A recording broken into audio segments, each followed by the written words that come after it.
Party people. Sunday night, August 21st, first to third podcast. Drew and I coming to you live this evening. Gonna hold the fort down. Yes. The boys got a lot going on.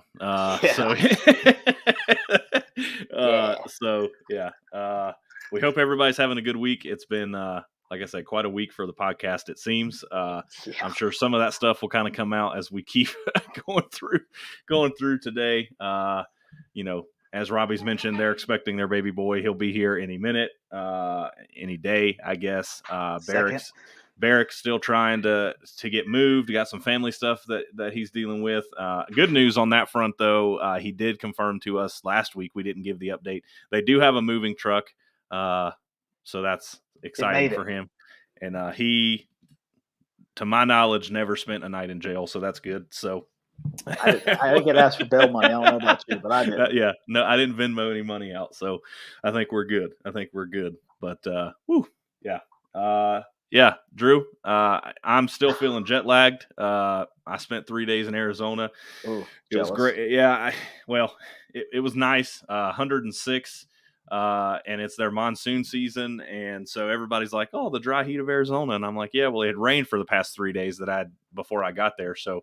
It was kind of a muggy 106 in Arizona, so not too fun, but it was enjoyable watching the Braves games and, having them be over at 7:30, 8 o'clock at night and having the rest of the evening, Going out for a cocktail or two. I hear That's right. So that was kind of nice, kind of cool. But so I'm adjusting. My time clock's all messed up. So it's been an interesting weekend so far. But yeah. I hear, you're holding the fort down over there. So yeah, I'm kind of holding the fort down. COVID finally hit the household here. That Courtney finally tested for the first time, and I finally tested for the first time, and she popped a positive, and crazy. I got that negative going over here, so I don't know what's going on. And mom and dad hit a positive test, so it's been crazy. And we started back working for school this week, so it's been a hectic since Thursday. It's been wide open. There's not been Alex letting us sleep, but there's still not a whole lot of sleeping going on because of all the other stuff. But it's been, hopefully we're back to a normal week this week before we start school next week. So that's right. Everybody just take a deep breath. We're doing okay. Yes, we're okay. And the Braves are doing well. That's all right. that really matters. The Braves are winning. Yeah. To borrow from the great Aaron Rodgers, RELAX. Just everybody relax. Crazy times. Well, hope everybody keeps feeling better and staying good over there. Well, we're lucky. So, no symptoms over here. It's everybody's just good. Popped the positive. Everybody else, other than that, it's no symptoms and just going through the protocols. Yep. It's here. So you just got to deal with it. So but yeah, so if anybody listening, if you're going through some stuff, don't feel alone. Everybody in this world is going through something. So just, you're not alone. Everybody's going through something. So we're no different. We're right there with you. So, well, since it's just Drew and I tonight, we are going to do our best to kind of hold the fort, go steady, and kind of run through some things real quick. So Drew's got to hop off here for just a second, but I'm going to, I'll be right back. While he's doing that, I'm going to do just a quick little stack bet recap for everyone.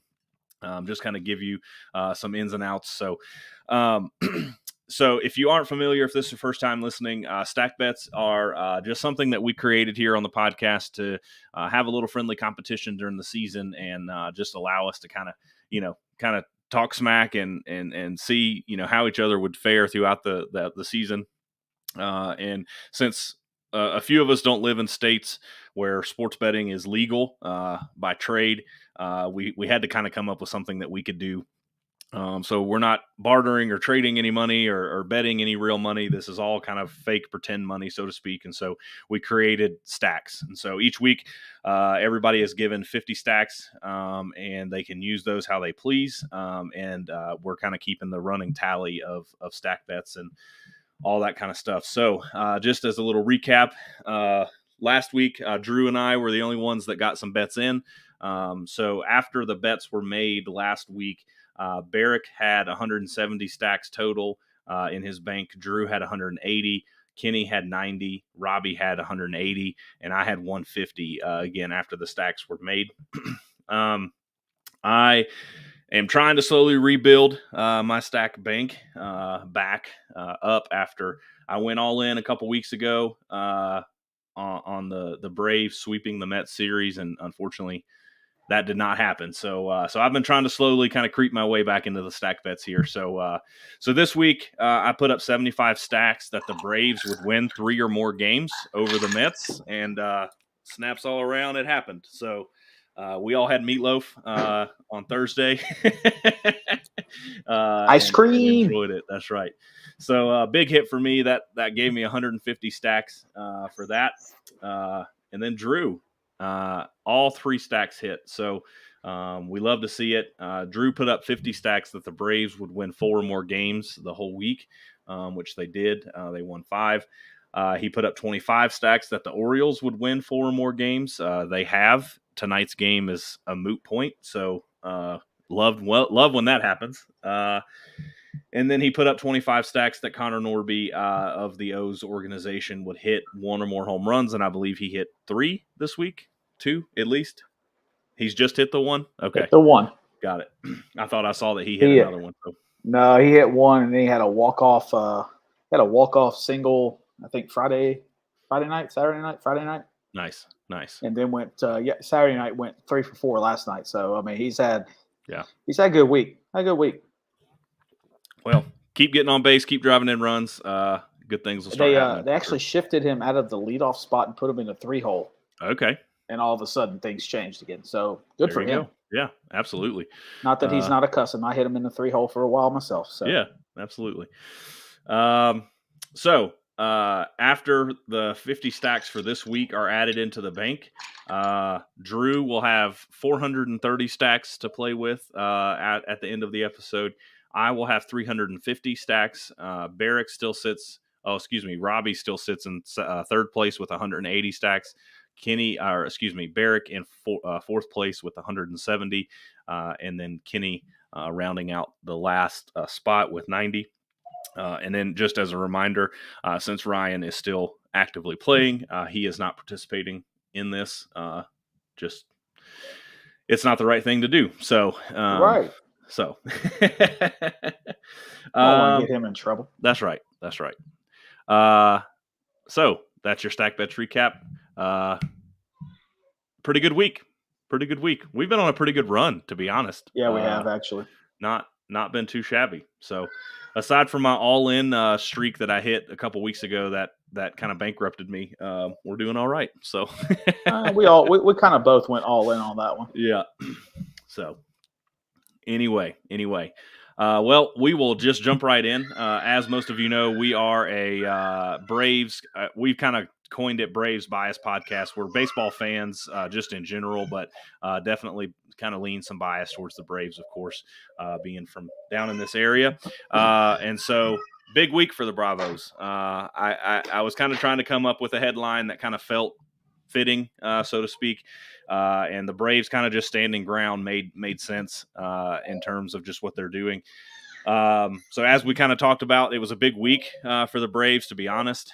We had the Mets come to town for a 4-game series, and then we had the Astros come to town over the weekend for a 3-game series. And it has been it was a good week. So Braves take 3 out of 4 against the Mets this week. First game of that series, honestly, just dominated it, if we're being honest. So Braves win 13-1. Spencer Strider kind of backs up his talk after the loss that he took up in New York. Just kind of shoved it, if we're being honest. So he went 5 innings, only gave up 3 hits, 1 run, 1 walk, had 4 Ks, which I think is kind of indicative a little bit to that Mets offense. They just do put the ball in play, which is, not too bad. What they do. Brought his season ERA down to 3.04. Again, just having an incredible rookie campaign so far as we kind of go through. Braves come back in game 2 and pitch a shutout, win game 2 5-0. And to shut out that offense again, pretty solid. Charlie Morton goes out there and honestly just pitched a gem. 6 2/3, gave up 3 hits, no runs, 1 walk, and had 12 Ks, which vet performance. Yeah, 100%. Dylan Lee comes in, gets a hold. AJ Minter comes in, and Raciel Iglesias closes that one out. And again, just a solid. That was just a solid game by the team as a whole. Game 3, the Mets do come back behind Scherzer and take the win 9-7 over the Braves. Odorizzi hadn't really kind of hit his stride with the Braves yet.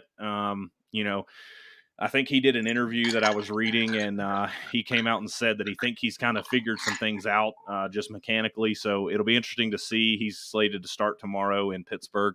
I'll be interested to kind of see, if he looks a little bit more sharp. But his off-speed pitches did not look very good. Honestly, were kind of flat, and his fastball didn't really have a lot of ride on it. And the Mets kind of took him for a ride. So he ends up going 5 innings, gives up 8 hits, 5 runs, only has 2 strikeouts. The big number for me that you got to circle, though, is he gave up 3 home runs, which is just not great. The Braves, honestly, though, if you would have told me that they could have scored 4 runs against Max Scherzer, I would have told you we would have been in that ball game. We kind of were. 9-7 is a close ball game, but the Mets just were able to get the timely hits when they needed them, put together some solid at-bats. And I expected them to come out swinging in that game after getting shut out and only putting up 1 run the day before. So I expected that one. And then all of us in the group chat were very interested to see how the Braves would respond in Game 4 of that series, especially having to go against Jacob deGrom. So ice cream. Yeah. And they come out, and Max Fried and Jacob deGrom have a battle, and Max Fried comes out on top. So he goes 7 innings, only gives up 4 hits, 2 runs, has 6 strikeouts. Jacob deGrom, I'm not going to say he pitched terrible. It's just kind of, unfortunately for him, a typical deGrom outing. So he goes 6 2/3, gives up 5 hits, 3 runs, has 9 strikeouts. But he gives up 3 runs. We only give up 2, and the Braves win 3-2 to take the series 3-1. So just all around impressive, especially considering the 5-game series the weekend before. The Mets, it just honestly looked like the Mets just had the Braves number this year, just given what was going on and how the teams were shaking out. But this series gave me some hope that we can compete against them, and we faced 2 of their juggernauts and split the series or split those games. So and honestly, like I said, 4 runs against Max Scherzer, you can win those games if you keep doing that. So Max Scherzer versus anybody else in the rotation, it's a W. 100%. And then the weekend matchup was the World Series rematch, which was fun and exciting. Just again, I think another way to kind of see and check the barometer of how the Braves are stacking up. There was a lot of talk, especially after that Mets series in New York where we lost 4 of 5. There was a lot of talk about the Braves schedule and how we were, a sub 500 team against teams that had a 500 record or better. So this, I felt like, was a big week for the Braves to just kind of show we can compete against these teams. We can compete against, the upper echelon, and we do deserve to be in those conversations. So the Braves take the first 2 games of the series 6-2, 5-4, before losing today's series finale 5-4 against the Astros. Kyle Wright pitches on Friday. Just has an exceptional outing. He's been Mr. Consistent for the Braves this year. He goes 6 innings, gives up 6 hits, only 2 runs, and has 7 strikeouts. The big number for Kyle Wright forever was his walks. He had 1. And so he picks up his 15th win of the season, which ties him for the league with Tony Gonsolin and Justin Verlander. So 2 good names to be associated with. Yeah. I'm sure he actually did an interview in last night's game and said that he couldn't think of 2 better guys to be, in a conversation with right now. So I would agree with that. Both the leaders in the Cy Youngs, I believe, except for Gonsolin. Yeah. Sorry. Alcantara. I mean, yeah.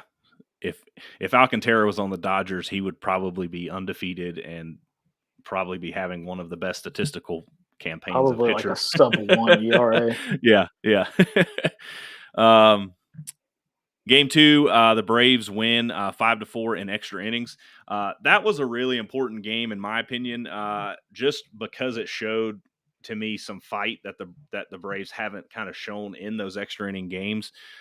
So this was a pitcher's duel all day. We had Spencer Strider going against Javier for the Astros. Strider goes 6 innings, only gives up 3 hits, 1 run, has 2 walks and 9 Ks. The only run was a solo home run to Pena. Javier equally goes 6 innings, gives up 2 hits, 1 run, and has 8 Ks and gave up a solo home run to Vaughn Grissom. So that game 1-1 heading into extra innings. And the Astros score 2. And I'll be honest, I was like, well, we'll have to come back, get them on Sunday. Braves battle, put up 2 runs of their own in the 10th to tie it. So we go into the 11th tied 3-3. And then the Astros put up a run again. And I'm like, dang, man, like we couldn't hold them. And then, the Braves finally had some of those hits fall their way. And it was really, really comical. Jeff Francoeur even mentioned it on the broadcast today. Stanek walking off the field, covers his face with his glove, yells some obscenities, and it appears what came out of his mouth. I did my best kind of John Boy lip reading there. Appears what came out of his mouth was mother effer, hit a ball hard one effing time. So well, if you weren't paying attention, Matt Olson had an excuse me check swing whoopsies. Go against the shift. Ends up scoring a run, putting runners on second and third. They walk the next hitter, and then Travis d'Arnaud comes in with a pinch hit. First pitch hits a single to the right side, kind of squeaks past Gurriel, and Braves win 5-4. So, yeah, what are you going to do? So, we've had plenty of those go not our way this year. So that's right. That's right. We've had plenty of those go not our way this year. So, was happy to see it.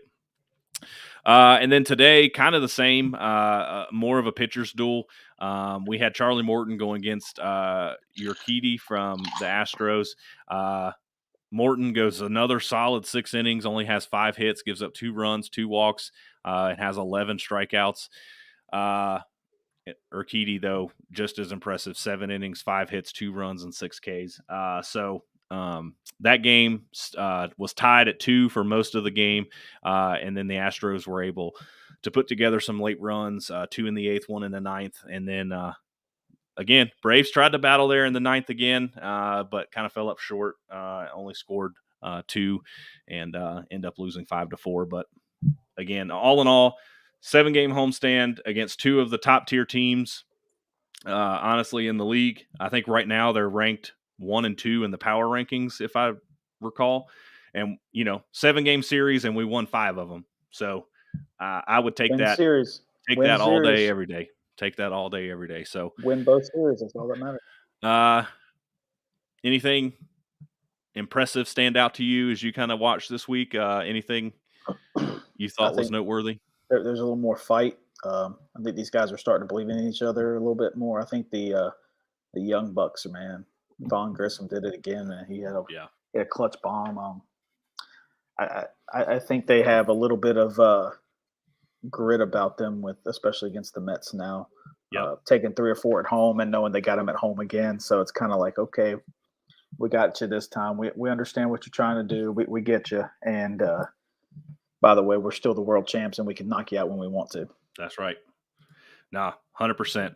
Vaughn Grissom has had probably one of the better starts to a career that we probably could have asked for. He is making it very difficult, I think, in the Braves' eyes of seeing a vision of what's going to happen when Albies comes back. You've got Dansby's free agency looming. Ooh, that's big too. What do we do here? But hey, that's an off-season problem. There's a lot of baseball left to play this season. He will be on this team, one way or the 2028. other, and we'll keep pushing through. Um, what is a little concerning to me, as I kind of watch some things this week, Michael Harris, he is chasing a lot of breaking balls down. He doesn't seem to be seeing that pitch very well right now. I think that's an adjustment he's going to have to make. He had 9 strikeouts this week. Put him So back in the non-slot. yeah, they've been He is moving him around quite a bit with Grissom. leave him in that non-slot. I think he is the Yeah, perfect guy for the 9 hole. yeah. Right in front of Ronald. And Absolutely. even though Acuna hasn't been as good this year as in years past, it's He's still still protection. scary. It's still He's still protection. scary. So, but his 9 strikeouts this week, that's a little concerning, just given he wasn't doing that a ton when he first came through. But he still, he was still impactful. He had 3 doubles. He scored 5 runs, had 3 RBIs, and stole 2 bases. So, even though he didn't get on base a ton, I mean, he still had impactful plays. He had the double in the 10th inning of Saturday's game that kind of sparked that rally for them to score 2 runs and keep that game going. So by no means am I saying, any kind of negativity towards him. It's just that's a concern for me. I think pitchers are exploiting him with that breaking ball down. Urquidy today at one point, I think, threw him like 5 breaking, I think it was like 3 curveballs and 2 changeups, and he swung at every single one of them, foul tipped 2 of them, and then swung and missed on 3 of them. So that's just an adjustment he is going to have to make. But I think he'll be fine. Acuna, we've talked at length about him. Something's just not clicking. Whether it's health, whether it's mentality, whether it's mechanics, something you can tell is just not there. Pressure. Maybe that in the 9th inning today, he struck out and he took a fastball right down the middle, 96 in the 9th inning, or excuse me, the 8th inning. And I don't, that's not a pitch that he normally takes and just looks at. So I don't know if he's just not, if he just didn't see it well. I don't know, but that's concerning to me when you're just watching 96 go down the middle. And it wasn't like it was the first pitch and he just was, taken for a first pitch. I mean, this was pitch 3 of the at bat. So just, would love to see him turn it around. Riley didn't have a great week. Had a sub 200 batting average. Dansby continues to be on a tear. Matt Olson hit well. Matt Olson had a very good week. He hits 2 home runs this week. 8 RBIs. Puts his home run total, I think, up to 26. So definitely love to see that. He might still hit 35 jacks this year. Very, very possible. Very possible. So, I think all in all, it was good. Pitching wise, starters, I think, are pitching really well right now. I have no complaints with our starters. The one kind of complaint I guess I potentially would throw out there is it's kind of the front end bullpen guys. So Dylan Lee, Jackson Stevens, those kind of get us through guys. They just aren't consistently throwing strikes. They're getting behind in counts. I was kind of wondering why he went with Lee today after yesterday got touched up a little bit. I was kind of wondering about that, But I mean, Snit's probably well, had a bad day yesterday, probably gonna have a good day today, and he didn't. So I mean, it happens. Yeah, I mean, it does. But I think also, push come to shove, we see those guys in the World Series like that situation. I don't think Dylan Lee's coming out right there. I agree. It's going to be an AJ Minter or Iglesias, and then lead into Jansen. So I mean, he's managing his bullpen. Which, end of the day, that's the most important thing: is make sure the bullpen is good to go. And we've got some off days coming up in the next week. So bullpen will definitely be getting some much needed rest as we kind of go through. Again, Kirby Yates pitches on, I believe it's Thursday and then Saturday. He goes 1 inning. In each, he gives up a run against the Mets, but he did pitch a pretty clean inning against the Astros. I would love to see him, figure his stuff out and kind of get it, become a pretty consistent, arm in there for us. So we'll kind of see how that continues to transpire. I guess one of the big news, Braves wise this week, Marcell Ozuna, in the early hours of Friday morning, I think it was around 3:30, 4 o'clock, gets pulled over by the Norcross, Georgia Police Department for allegedly doing upwards of 90 miles an hour in a 35-mile-an-hour zone, which is not great. The body cam footage that came out, also not a great look. As soon as the officer approaches the vehicle, he greets him and hands over his driver's license and his MLB card and his Braves MLB card, and says Marcell Ozuna from the Atlanta Braves, which that police officer could give two flips about. So,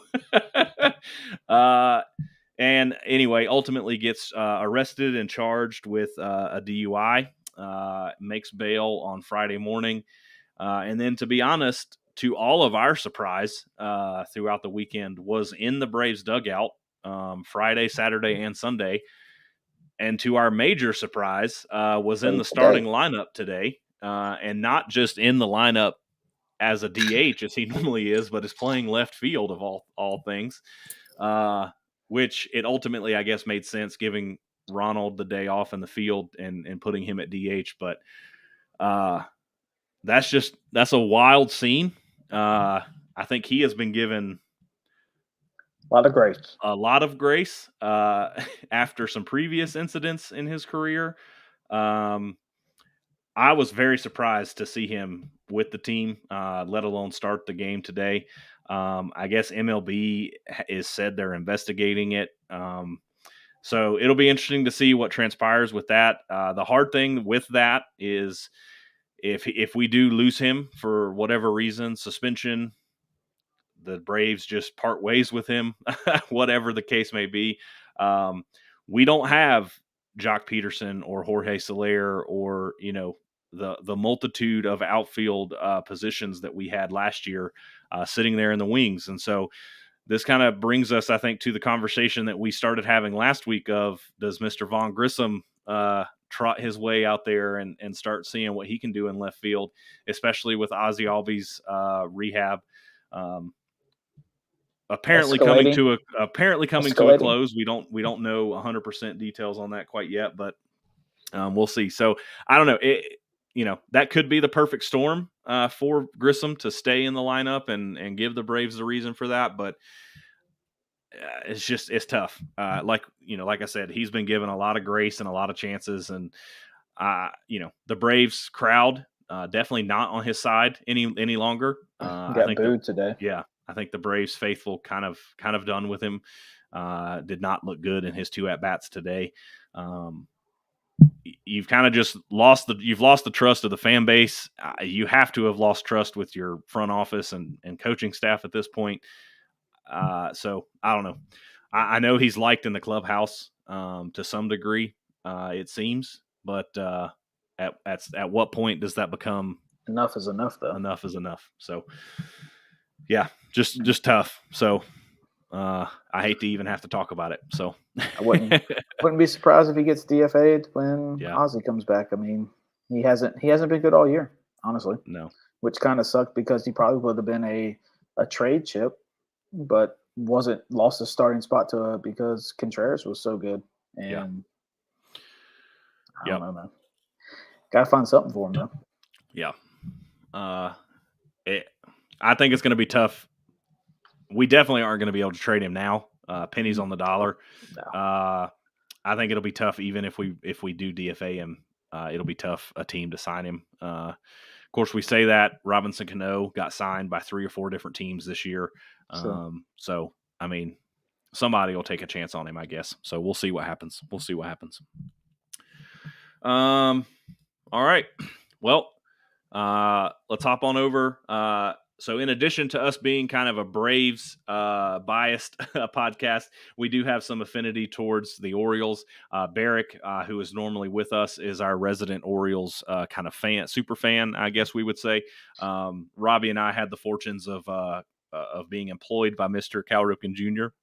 for a couple of summers. So, they kind of hold a little bit of a special place in our heart when it comes to them as a team. And they just keep finding ways to win, man. They had a tough schedule this week, again, against their division. They had a 3-game series in Toronto, and they end up winning 2 out of 3 up there above the border. They win 7-3, 4-2, and then lose the series finale 6-1.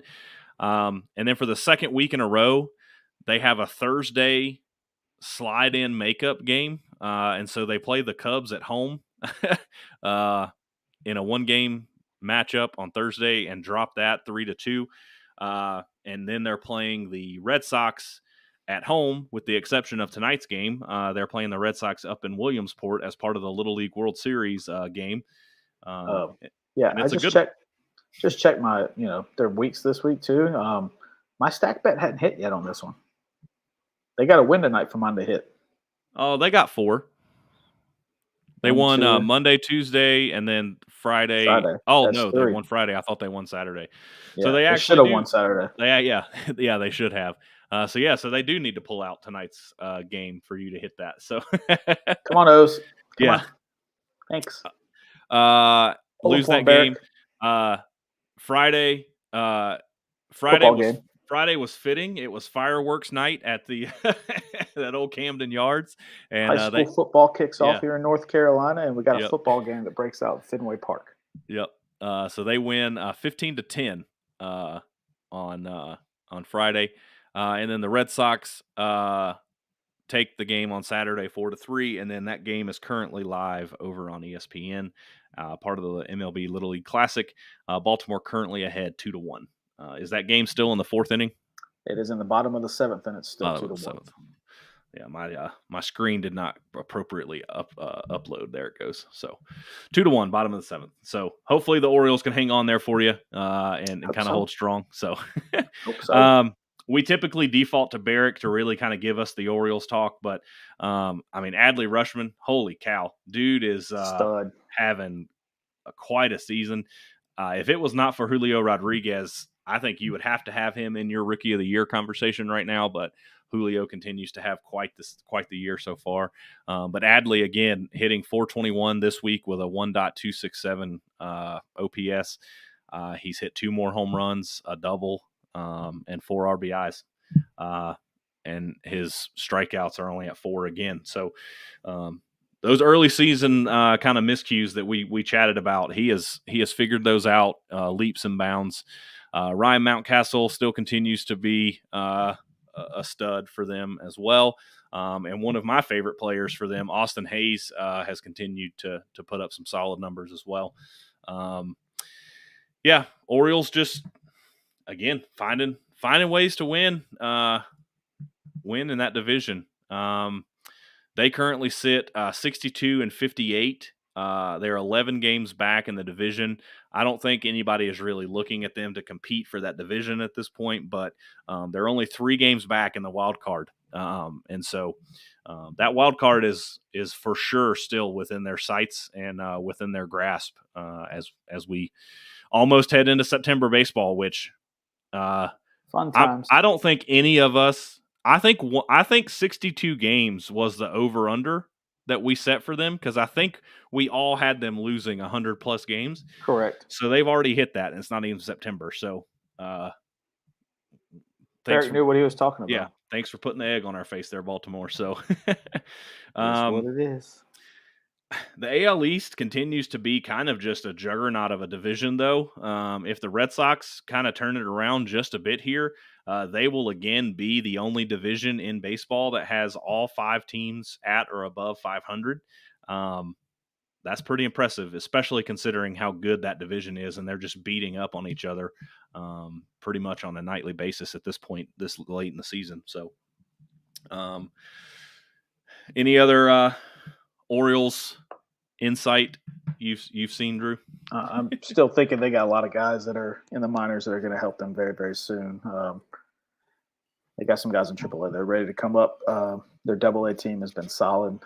My boy Norby had 8 hits this week, so including 2 doubles, a home run, 8 RBIs, and I think he had a walk off the other night too. So him and Mister Colton Cowser, they're coming up strong. But I mean, they're doing what they're supposed to be doing, man. The young guys have started to figure out and play well, and once they figure out their routines and figure out how to play the game at that level, they've excelled. So obviously, Baltimore's farm system is doing what they're supposed to be doing and preparing these guys to be successful in the big leagues, and it's showing at this point. So I think they're going to be scary down the road, man. It's crazy, but I mean, all those top draft picks that they've had over the last few years, they're panning out for them. They're playing well, and Yep. they're able to play at that level, which is great for Baltimore. And hopefully, their fan base gets behind them and really starts supporting them a lot, because I mean, it's going to be a good group. And I know the AL East is tough, but they're holding their ground, man.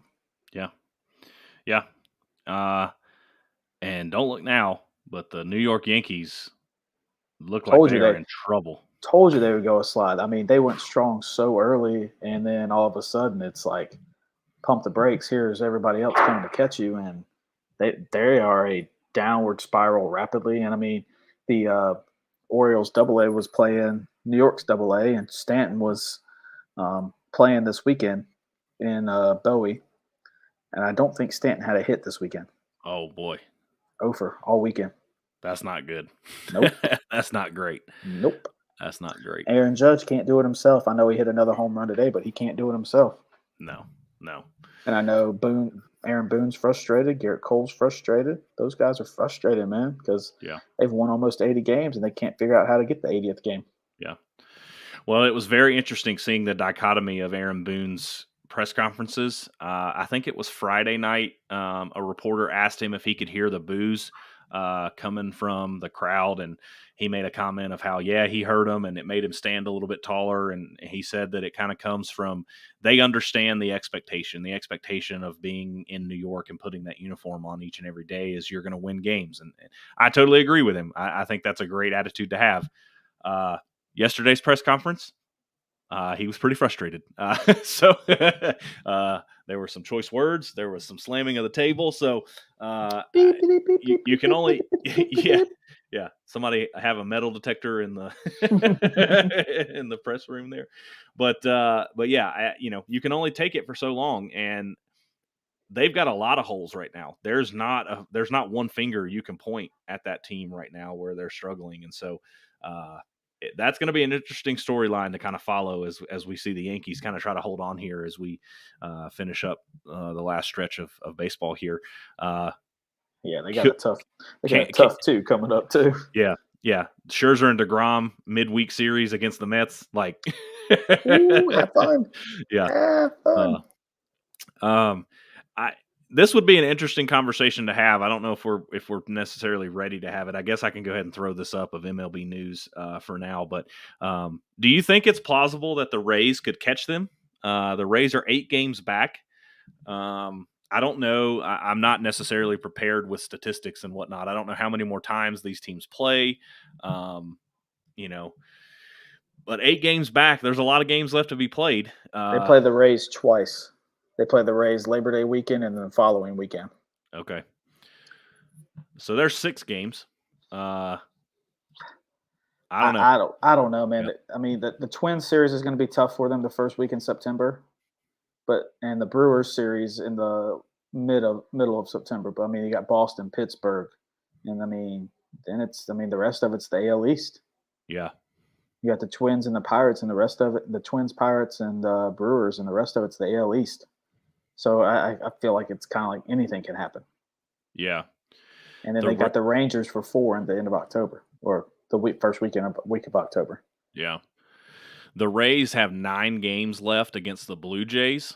So that's a lot. Yes. And those 2 teams are battling for that second spot and the wild card. My real question is, how many games do the Rays have against the Orioles? Because the Rays can't win a series against the Orioles is what it seems like every single time they play. You know what I'm saying? They are done with the Orioles.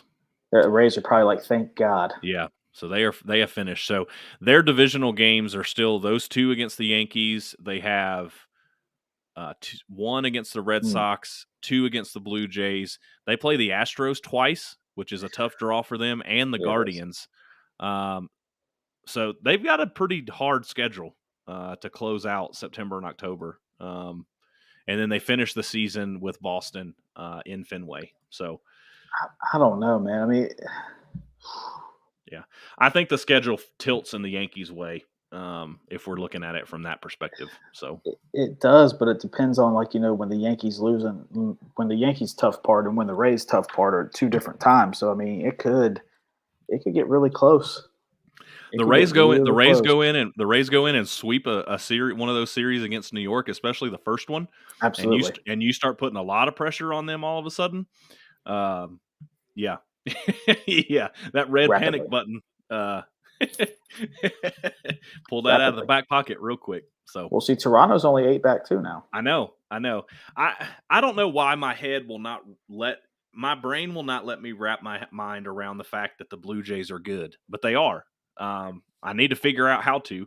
But it's probably because, at the beginning of the season, a bunch of us picked the Blue Jays and a bunch of us picked picked the Rays. Yeah. I mean, that was all our picks. Yeah. You, me, and Ryan picked the Rays. Robbie and Kenny picked the Blue Jays. So, I mean, me, you, Ryan, and Barrett picked the Rays. So, I mean, I think at the end of the day, we might be on to something here. Yeah. I think for me, it's just their pitching staff doesn't scream headliner. Besides Garrett Cole, no.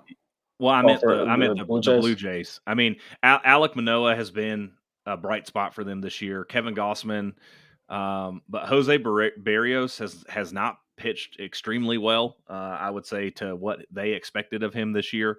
And to be honest, I'm not even sure who their other. Ryu has been hurt, I believe, if I'm not mistaken. Yeah, he's on the 60-day IL. So aside from those three, Ross Stripling and Mitch White are who they list as their other starters in the rotation. So, I don't know. When I look at the Rays, I see a pretty established rotation, a stout bullpen, and they've got some young pieces in their lineup. They're talking about Tyler Glasnow possibly rejoining that rotation. Good luck when he comes back. Yeah. That guy, can we just talk about how some people in this world just are kissed by the Lord? Like, he's a good looking dude. He is an athletic specimen, and he can throw a baseball hard, very, very hard. Like, they were saying in his rehab stuff, he was like 98, 99, man. It's just stupid. And I listened to an interview he did when the Yankees and Rays were playing earlier this week, and he said that right before he got hurt, he felt like he just learned how to pitch, where he was able to control his stuff and all that. And I'm like, what? What did you just say? And so he said in his first bullpen, he was able to take the notes that he made from those things that he learned and apply those things. And he was like, yep, still there. And I was like, that's not good. That's not good. So good luck, everyone. Yeah. So we'll see. I don't know. That's just when I look at kind of storylines and I'm looking at MLB. Did the Yankees build a big enough lead to be able to hold off? I don't know. It's going to be fascinating. They might have, but I bet it's going to be closer than anything. Yeah. What's crazy, if we want to talk real crazy, the Orioles are only 11 games back. With as good of a start as the Yankees had to this season, the Orioles are only 11 games back. And as bad of a start they had. And as bad of a start the Orioles had, correct. So, I mean, you're looking at two teams going in complete opposite directions right there. So, I don't know. AL East is going to be very interesting as we come down the stretch. The Guardians have not relinquished first place in the Central. They still sit a game and a half ahead of Minnesota and 2.5 games ahead of the White Sox. That division, that's going to be real fun as we come down. I think those teams play each other quite a bit if I remember looking at their schedules enough. And Minnesota's lurking in there with 1.5. I still think it's the White Sox to lose. I think they're starting to figure out what they're supposed to be doing. And yeah, I don't know. The West is settled, thankfully. Yeah, I don't think Houston's going to relinquish that one. The Mariners are putting on quite a surge as we kind of get late in this season. The one thing I'll say, you say that the White Sox are figuring that out. The Astros put up 21 runs against them last Thursday. I mean, it happens. 21's a lot in MLB. It happens. So, but yeah, I don't think the Mariners are going to be able to fight that one. We got a good look at the Astros this week. That lineup is scary.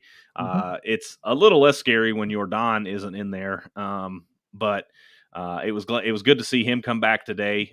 Didn't seem like he had any lingering effects of whatever was bothering him when he left the game on Friday. Anytime a player leaves with shortness of breath and has to go to the hospital, that's cause for concern. So glad to see that nothing was lingering from that. Yeah, Houston pretty much got that locked up. The Braves lose today. The Mets win. So unfortunately puts the Mets lead back to 4 games That's okay. In there. Yeah, the Braves just got to keep winning. The Mets win series. Yeah, the Mets we can't control what the Mets are going to do. They helped us out a little bit with pushing us with the Phillies, making that lead a little bit bigger. So Yep. We'll take those wins from the Mets just to help us out with the break from the Phillies. So we're not really looking over our shoulder as much as the Mets are still looking very closely over their shoulder. Yep. The Central, the Cardinals have kind of taken a pretty good stronghold on that. The Brewers, man, talk about a trade deadline. Dagger for both parties involved. I saw a stat today that Hader has a 16 ERA since being traded to the Padres. That's pretty tough. That's tough. The Brewers have not played very good baseball since they traded Hader. They now sit 5 games back of the Cardinals. They're 4-6 over their last 10. If we honestly looked at their stats since the All-Star break, they would probably not be very good. They'd be even worse than that. So I don't know. They're still, I think, holding on to a wild card spot, or right there teetering around one. But they keep playing the way they're playing, they're going to be in danger of not making the playoffs, which for that team would be pretty nuts. And then, the Dodgers could probably play their bench the rest of the season and still win that division by double digits. So, it's impressive. If you look at saves, though, Hader still lead the league in saves, but he's tied with Taylor Rogers, of Milwaukee. So I don't know, man. A 16 ERA since he joined the Padres, though. That's not great. Good. No, that's not good. Not good. I think the biggest MLB news of the week, though, is Mr. Pujols knocking down the door of 700 home runs. Yeah.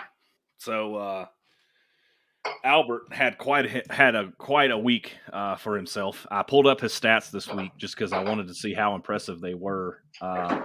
He played in 5 games this week. He had 13 at bats.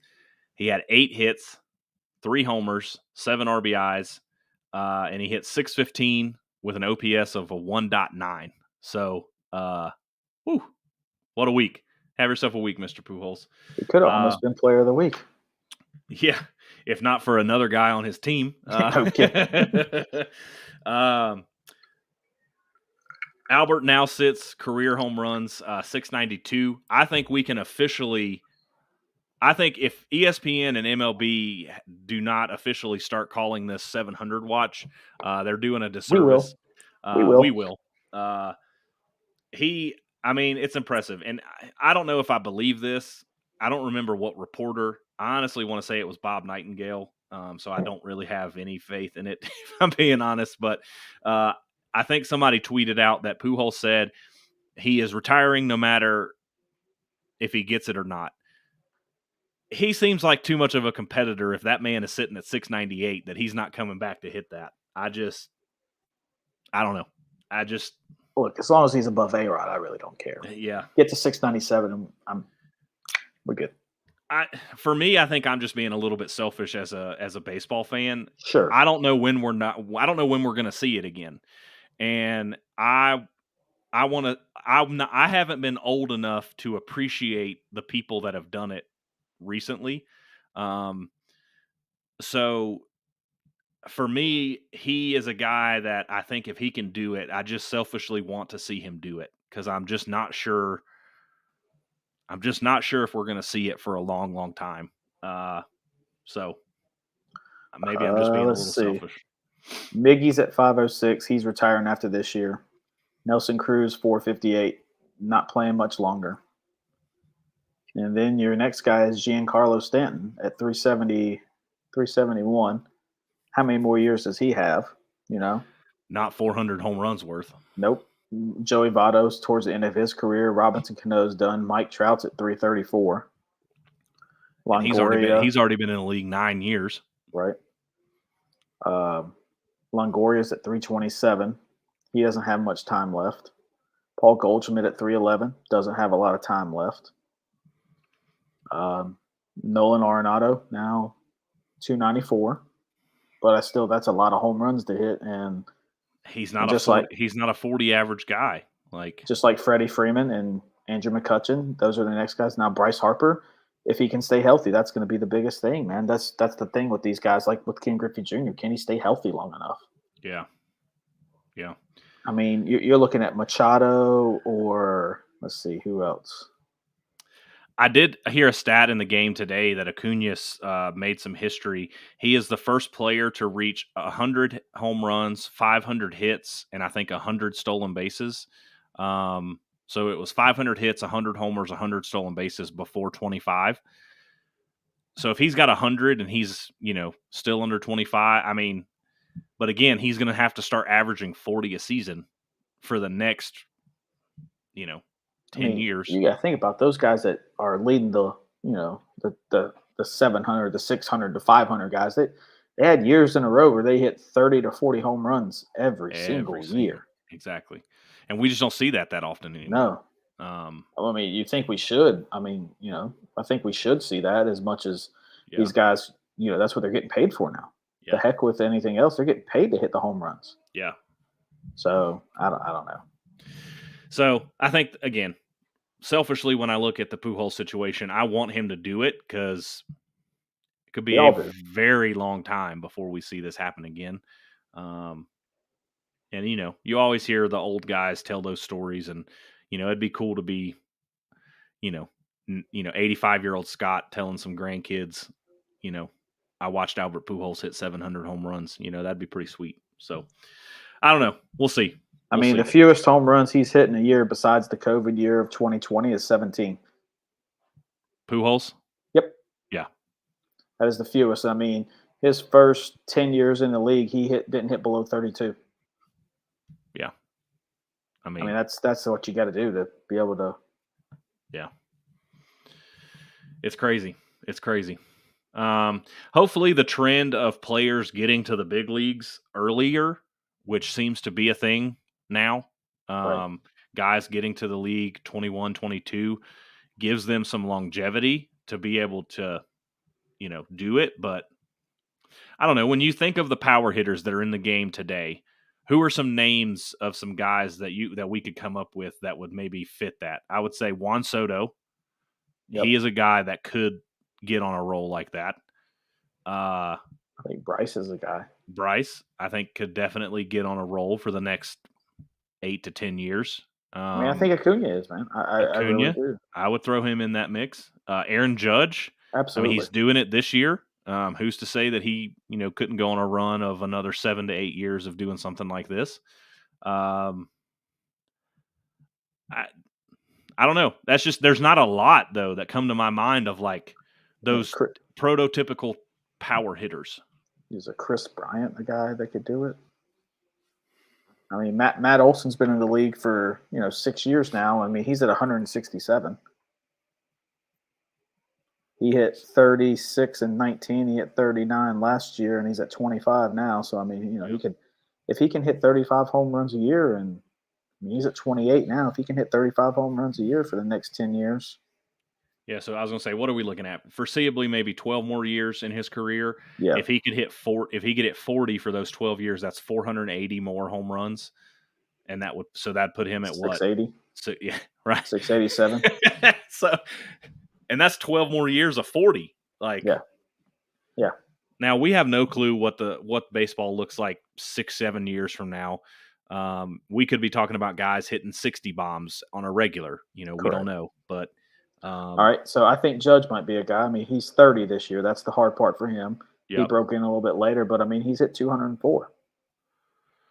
So 10 more years of 40. Of course, he's going to put up close to 60 this year, so that helps. Yes, and as long as he plays in New York, it's going to help because it's not. He plays in very favorable ballparks in the AL East.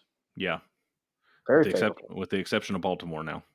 Well, he goes opposite. True. And that's a jet stream to right center field in Baltimore. Wind tunnel. So, I don't know. We'll see. That's why Connor Norby is going to be really successful in Baltimore. Yeah, for sure. For sure. They're going to have to name that like Norby's Notch or something over there. I'll go sit in it every I'll go sit in it. Give me tickets, Norby. We're making the trip. That's right. Anyway, all that to be said, I'm pulling for Pujols. I would love to see it. I think it would do very well for the game. And again, selfishly as a fan, I want to be able to say that I watched the guy do it. So we'll see. We'll see how it all shakes down. Okay. Players of the week. We talked about this a little bit. Our position player of the week, we felt pretty much was a lock. We had some back and forth on our pitcher, and I think what we've ultimately settled is pretty solid. So Paul Goldschmidt of the Cardinals, just a solid week. I mean, what is this? Probably the third week we've named him player of the week, something like that.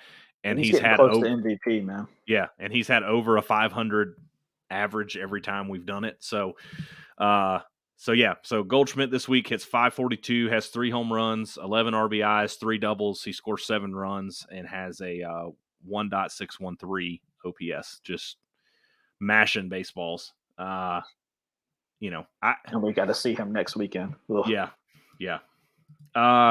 Pitcher of the week. We're kind of giving a nod to Patrick Sandoval of the Dodgers, who threw a complete game shutty this week. Only allowed 4 hits and had 9 Ks. It was his only start of the week. So we're kind of giving an honorable mention / tie to our very own Braves, Charlie Morton, who had 2 starts this week. He goes 1-0. He has a 1.42 ERA. He pitched 12 2/3, gave up 8 hits, 2 runs, 3 walks, but he had 23 strikeouts.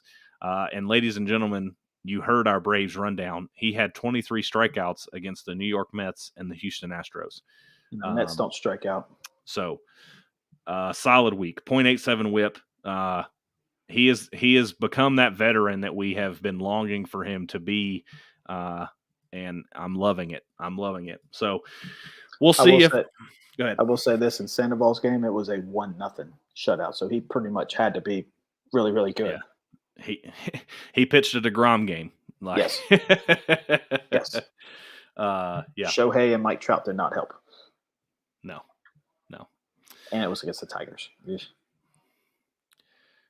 I would have lost a lot of money if somebody would have said the Tigers would only give up 1 run. So, did Casey Mize pitch that game? No, I don't think so. That he needs to get traded. Yeah, he's really good. Really, really good. All right. I think that brings us to our stack bets this week. I saw that you had went ahead and thrown some in there. Oh, I did. Do you want to go through yours real quick? Absolutely. Went 50 that the Braves are going to take both series. I feel really good about the Pittsburgh series. I don't feel good about Wednesday afternoon's game. I'll go ahead and put that on record. The Braves are terrible when they're getting ready to sweep a series, and they won the first 2, i.e. today.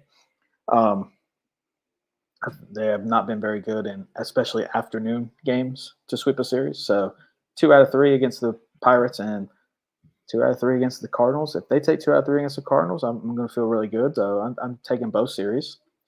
I'm going to go 25 that Austin Riley has 5+ RBIs this week, does really well against Pittsburgh, has done well against St. Louis. So I feel pretty confident about that. And then we're going to go Matt Olson. Been hot. I'm going to ride the hot streak. I'm going to go 2+ home runs this week for Matt Olson, 25 stack bets. Love it. Love it. Getting mine typed into the spreadsheet here. All right. Ooh. I'm trying to throw some weight around with some money here. Stacks with some stacks here.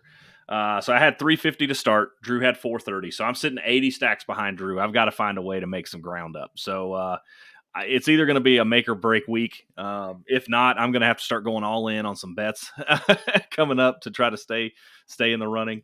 I'm putting up 75 stacks that the Braves win both series. I do like that call. We should 100% win 2, if not 3 in Pittsburgh. And then it would be great if we could continue this winning ways against winning teams this weekend against the Cardinals. So yeah. So we'll at least win two games in each of the series. Then I'm going to go ahead and throw up 50 stacks. I'm kind of doubling down a little bit here. 50 stacks that the Braves will win 5 or more games this week. So I'm essentially saying that the Braves are going to sweep the Pirates and then win at least 2 of the Cardinals games.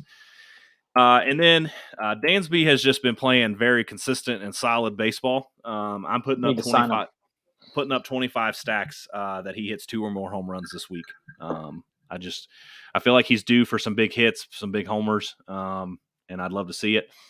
We didn't really get into this too much during the Braves talk, but the encouraging news this week, I think, that I heard is that they have opened up conversation and dialogue to an extension. And so hopefully the number that got thrown out there right off the bat is not they're not too far off. I would love to see him get something maybe in the 5 to 6 year range, 20 to 21, like, I don't know, 22, average 22 a year. I don't know what does that shake out to. 5 years with a 6-year club option, 20 would be 100 mil. So that's 110. 5 years, 110 with a player option, club option for a 6-year at another 25. So we're looking at a possible 6-year 130. Close, I believe. I think that's pretty close. That feels like something that could get done. I wouldn't hate it. That locks up the core of this team through 2030, basically. They're saying 6 years, 132 would probably be okay. So not off. That's what we're looking at. That's his market value. So I mean, you could go 6 years, 135 if you want to be sure. And you can float that contract, either front load it, back load it, whatever you really want to do. Yeah. To help work. Yeah. But the big thing is DeGrom's a free agent this offseason, and everybody's linking him to the Braves because he wants to go win, and the Mets aren't doing it. And yeah, I as much as this hurts me to say is, if you signed a guy like Jacob DeGrom, max free, I'm cool, but okay. Yeah. I could feel perfectly fine if we signed Jacob DeGrom and lose max free. Yeah, I'm perfectly okay with that. Even though we would have both of them for 2 years. Yeah, that'd be fun. Good luck, everybody else. Yeah. Best of luck to you all. We'll take the Braves against everybody, even you, Los Angeles Dodgers. Yeah. And Clayton Kershaw. Bye. Yeah, man. Yeah, I don't know. We'll see. That one, it just feels hard to believe that the Mets are not going to make some kind of ridiculous offer to him that's going to not – he's going to – I get he wants to win, but like – I was about to say, what does he value? Does he value winning or does he value money? And I think at this point in his career, it's like, all right, I'm tired of playing second fiddle to the Braves every single year, so if we can't beat them, join them. Yeah. I don't know. Somebody starts dangling $250 million in front of my face, my values are going to change a little bit. I don't know. I would take a pay cut if I had, True. Couple of those. Yeah. Yeah, it may I not don't be know. one, it may be a couple. You're correct. Yeah. Because I we've talked about this in the group chat, man, just about how much this Braves team is starting to line itself up like the '90s, man. They are lining themselves up, and AA is doing some great things. He's playing chess. Everybody else is playing checkers. And if he can get Dansby and he can get DeGrom, he may go down as the greatest GM no joke. this century right now, I guess you Yeah. would say. Sorry, Cashman. Move over. Was it John Hart? Was that John his name? Sherholtz. John Sherholtz. Sorry, bro. Move over. Yeah. AA is on the new pedestal here. Yeah. Yeah. That set of luxury suites that's around the back of the home plate will get renamed the Alex Anthopoulos suite. The chess suite. Yeah. So anyway, I don't know. We'll see. It's I would like to sign Dansby. I have been impressed with Vaughn Grissom. The Braves have kind of just backed themselves into a corner. There is nowhere on the infield for him to play unless they make the decision he is the shortstop of the future and we let Dansby walk. That just doesn't feel like it's in the cards. See, I don't think that happens because you also got Trey Turner out there lingering too. But I mean, he can't sign for much more than what Dansby would sign for. So I mean, they're going to sign for the same thing or virtually the same thing. Yeah. At that point, it comes down to, does Trey really want to pay the taxes in California, or does he want to go somewhere else? Yeah. I could see him wanting to come back to the East Coast for sure. Sure. So why not Atlanta? But I don't know. Those are two different skill sets. Two very different players. Either one would obviously fit. I like Dansby. I do think Dansby's affinity and loyalty to playing in Georgia will help the Braves. And what he does in the community. Yeah, 100%. So we shall see. See. All right. Well, last segment, last kind of part of the show. We've actually been pretty good on time tonight. I'm actually very, very surprised. So you get a couple guys up here know what we're talking about, you know. Anyway, you got any lingering thoughts? Anything we didn't cover? Anything? Yes, man. We talked about it last week. The Little League World Series, man. It's been awesome so far. And what did I told you? I think I told you right as we got off last week. I said, watch out for Hawaii. And I think they're the best team up there, man. Ryan and I did our picks last Sunday, and I got first pick, and I picked Hawaii. And then we went to the international side. Ryan picked first. He picked Japan, which who would have thought that Canada would beat Japan in baseball? Who would have thought at this age? Who would have thought Canada would be 2-0 and not give up a run yet? Well, do they have Panama next? I believe they have Mexico. See, I picked Mexico, so go Mexico. But I think Panama's the team. Panama's really good as well. I picked Curacao and Mexico on the international side, and then I had the Hawaii team, and I actually picked the Tennessee team as well. Yep. Ryan took the team out of Texas, Pearland, Texas, which they're very, very good. And they just lost. They play Hawaii. They play Hawaii tomorrow. Yep. Sorry. And I'm trying to think. Let's see.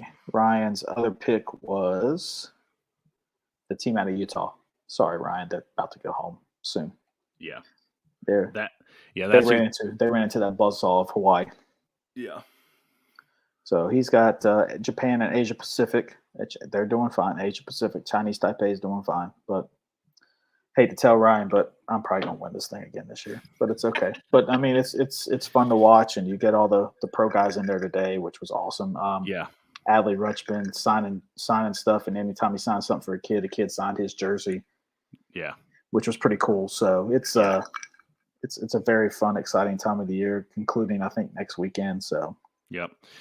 Yeah, I am so glad that Major League Baseball has continued this partnership. You talk about a way to grow the game. I mean, that's a grassroots level, but you're not talking just American kids in American markets there. You've got international teams and international markets. So this is a partnership that I think MLB needs to continue. And if not, why don't they just play the whole weekend up there? I mean, some of it, I guess, is you don't want to take away from the kids. Like the weekend is about the kids, and if you've got the pros there the whole weekend, that could maybe take a little bit away from it. But like today they played it at 9, 1 and 9-11-1 or something like that. But they had some rain up there, so they got them canceled out a little bit. But luckily enough, they were able to play the game there tonight. But they do that part for the kids. They leave Sunday where they have their game slot, and then if they can't get them in, all right, you guys, we're moving on. We're going to go watch everybody go watch the game. So, and that's the best part about the game. It's mostly just the little league kids,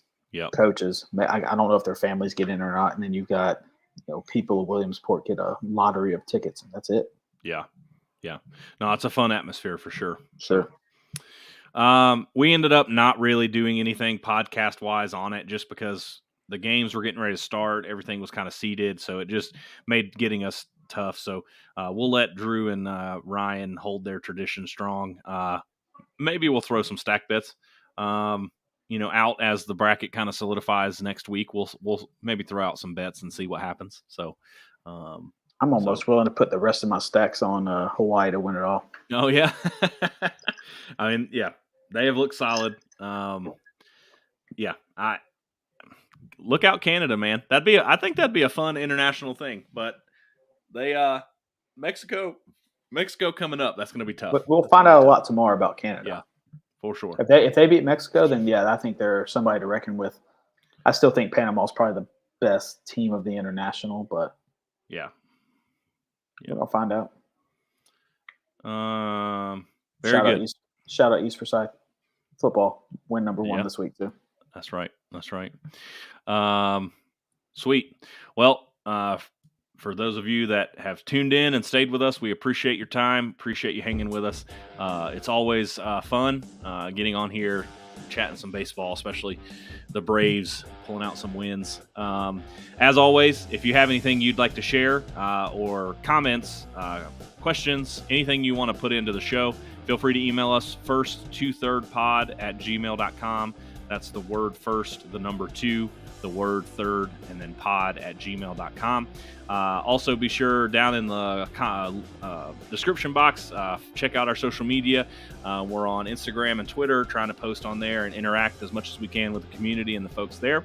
And then, of course, here on YouTube, we appreciate any support that you can provide to us. So we just ask that you give this video a like, hit that subscribe button, and we do look forward to tuning in and talking some more baseball next week. I've been Scott. This is my friend Drew over there, and we will catch you guys next week. Peace.